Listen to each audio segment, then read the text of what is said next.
Negotiators from Ukraine are in the United States trying to iron out the details of a rare earth minerals agreement between the two countries. North American correspondent Cayman Gok joins us.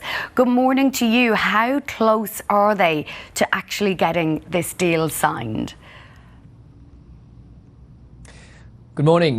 Well, both sides are publicly saying that they're ready to sign this deal. In fact, Ukrainian officials say they want this arrangement signed in the next 24 hours. But the same could have been said for when Ukraine's leader, Volodymyr Zelenskyy, flew to the White House to sign this same deal, and things spectacularly fell apart and did not go as planned. Now, what this deal means is that the US could access Ukraine's natural resources, its critical minerals, and it's seen as a way of strengthening economic ties between the two countries. President Donald Trump believes this is a way to gain access to more rare earth minerals, but also to pay back America for the military aid and support that it's provided in this war so far. At this stage, though, it does not appear that specific security guarantees will be included in this deal, and that is something that Volodymyr Zelenskyy has been really pushing for, to get that more concrete assurance of support and military support in the face of Russian aggression. Perhaps it can be perceived as having more interest in the country will liken to more security interest and support. President Trump has also said that he believes that just by having US people in the country and on the ground, that is some form of security support.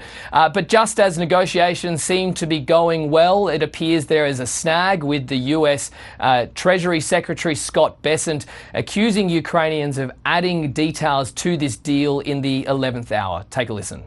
Our side is ready to sign. Ukrainians decided last night to make some last-minute changes. We're sure that they will reconsider that, and we are ready to sign this afternoon if they are. Can you talk about those last-minute changes? What was removed or put in its place? Nothing's been removed. It's the same agreement that we agreed to on the weekend. No changes. Now, any deal that is signed would need to be ratified by Ukraine's parliament, but Ukrainian leaders see this as crucial in keeping the US engaged and on side, as they've perceived much of some of the peace offerings and brokering to be in favour of Russia, the aggressor. But there has been a notable change in tone over the last few days from the US, notably after President Trump and President Zelenskyy met at St. Peter's Basilica ahead or for the Pope's funeral. President Trump described that as a moment of solace, and he even made a rare rebuke of President Putin. He went on social media suggesting that maybe Putin doesn't want the war to end, and potentially he could be tapping him along this entire time. That is stark contrast to when President Trump falsely accused Zelenskyy of starting the war and calling him a dictator only a few months ago. But as we've learnt with the Trump administration, one day can be down, the next day can be up. Anything can happen and can change in a moment.